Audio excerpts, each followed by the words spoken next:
नमस्कार, जोहार। झारखंड 24 न्यूज में आप सभी का बहुत बहुत स्वागत है। आइए जानते हैं झारखंड की महत्वपूर्ण बड़ी खबर।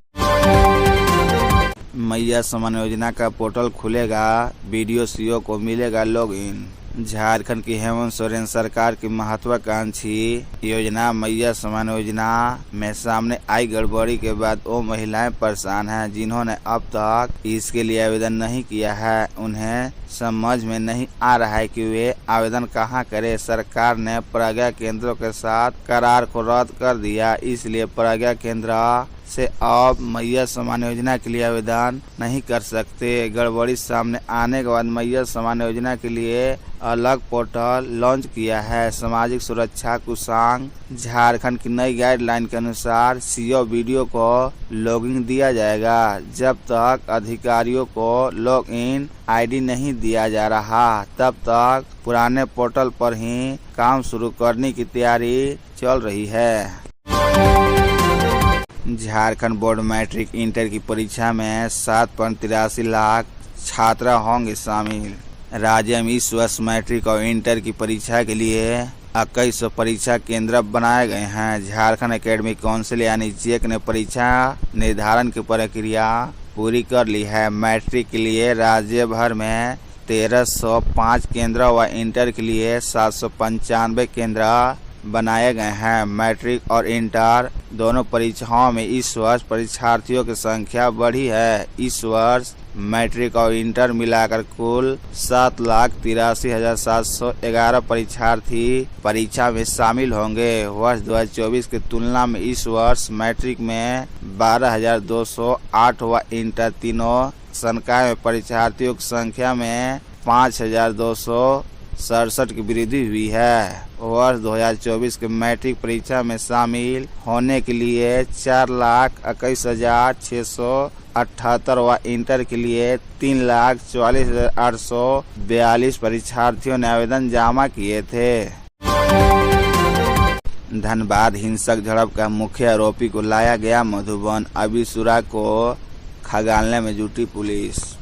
धनबाद के खरखरी जंगल में हुई हिंसक झड़प मामले का मुख्य आरोपी कारू यादव को पुलिस ने बुधवार को जमुई से गिरफ्तार कर लिया था। गुरुवार को उसे मधुबन थाना लाया गया। इसके बाद पुलिस की टीम कारू को साथ लेकर कई स्थानों पर सर्च अभियान चलाया। फिर उन्हें 500 मीटर तक पैदल मार्च कराया गया। फिलहाल पुलिस इस घटना को लेकर कई अहम सुराग जुटाने में लगी हुई। सूत्रों की माने तो धनबाद पुलिस अभी भी हिंसक झड़प के पीछे जिन लोगों का हाथ है इसका पता लगाने में जुटी हुई है। साथ ही साथ घटना में प्रयुक्त हथियार कहां से मिला इसका बायोडाटा भी खंगालने में लगी हुई है। इस अभियान में महुदा थाना खरखरी, सोनारडी ईस्ट, बसुरिया, कतरास थाना, भाटी ओपी की पुलिस मौजूद है। हालांकि कारू यादव से अभी तक पूछताछ नहीं है। संभावना जताई जा रही है कि पूछताछ में कुछ बड़ा खुलासा हो सकता है। यही वजह है कि पुलिस अभी तक इस मामले में कुछ भी बोलने से बच रही है।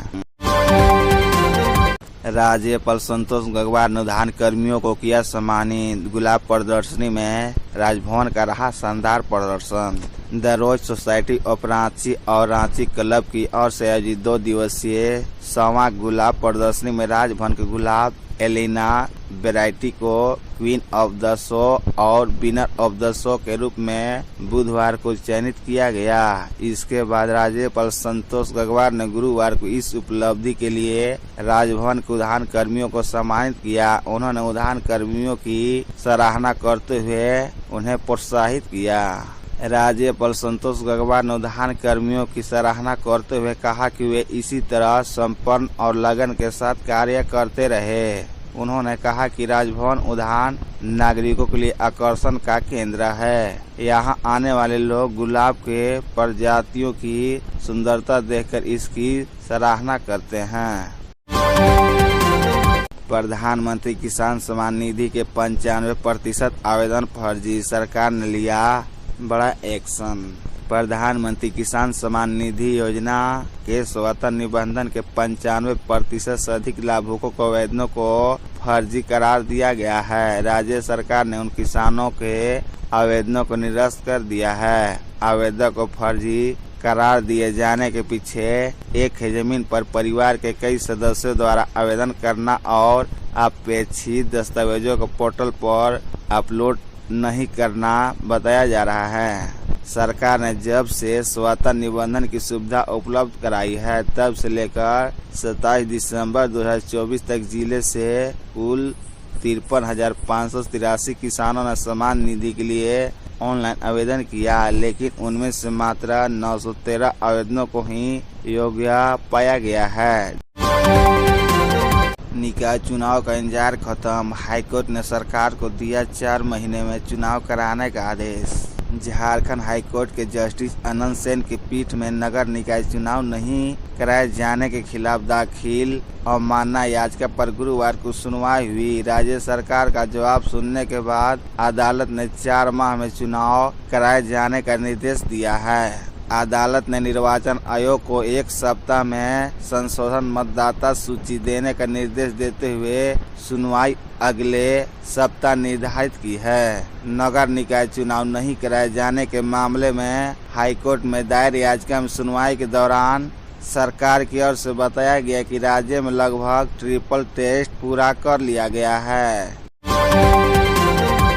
बाबूलाल मरांडी ने राहुल गांधी के बयान को बताया विभाजनकारी। राष्ट्रपति द्रौपदी मुर्मू से कर दी ये बड़ी मांग।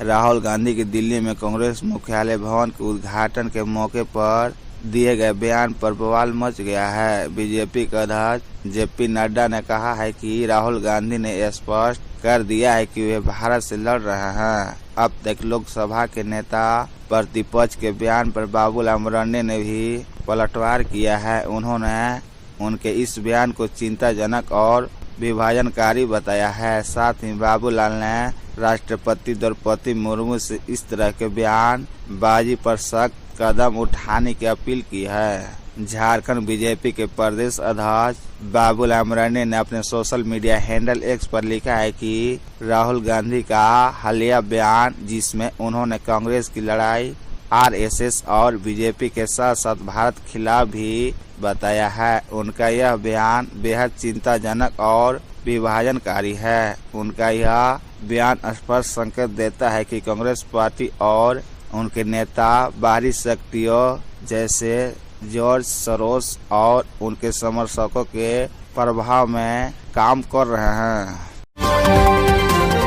झारखंड खरखरी जंगल में हिंसक झड़प का मुख्य आरोपी कारू यादव बिहार से अरेस्ट। पिस्टल और बम बरामद, अब तक 15 गिरफ्तार। मधुबन थाना क्षेत्र के खरखरी जंगल में निजी कंपनी हिलटॉप की 4 दीवारी निर्माण के दौरान हुई खूनी संघर्ष के मुख्य आरोपी कारू यादव को पुलिस ने गिरफ्तार कर लिया है। बिहार के जमुई स्थित एक रिश्तेदार के घर से कारू यादव को गिरफ्तार किया गया है। पुलिस उसे लेकर धनबाद पहुंच चुकी है। थाने में उससे पूछताछ की जा रही है। खरखरी जंगल निजी कंपनी हिलटॉप की 4 दीवार निर्माण के दौरान 9 जनवरी को सांसद चंद्र प्रकाश चौधरी और कारू यादव के समर्थकों के बीच हिंसक झड़प हुई थी। इस घटना में बाघमारा एसडीपीओ पुरुषोत्तम कुमार सिंह गंभीर रूप से चोटिल हो गए थे। उनका इलाज दुर्गापुर के मिशन अस्पताल में चल रहा है। सावधान भोली सूरत वाली ये महिलाएं कर दी कि जेब खाली। हजारीबाग पुलिस ने किया अलर्ट। हजारीबाग शहर में इन दिनों महिला गैंग सक्रिय है, जो भोली भाली सूरत की मदद से आपको अपना शिकार बना सकती हैं। गैंग की सदस्य सुनसान इलाकों में लोगों से पैसा वसूल रही हैं और विरोध किए जाने पर अपने आप को कभी गुजराती तो कभी एनजीओ की सदस्य बताकर पाला झाड़ लेते हैं। पिछले 10 दिनों से इन्हें हजारीबाग के विभिन्न इलाकों में देखा जा रहा है। हजारीबाग में सक्रिय महिला गैंग के सदस्यों की संख्या 6 बताई जा रही है, जो सुनसान इलाकों में लोगों को अपना शिकार बनाती हैं।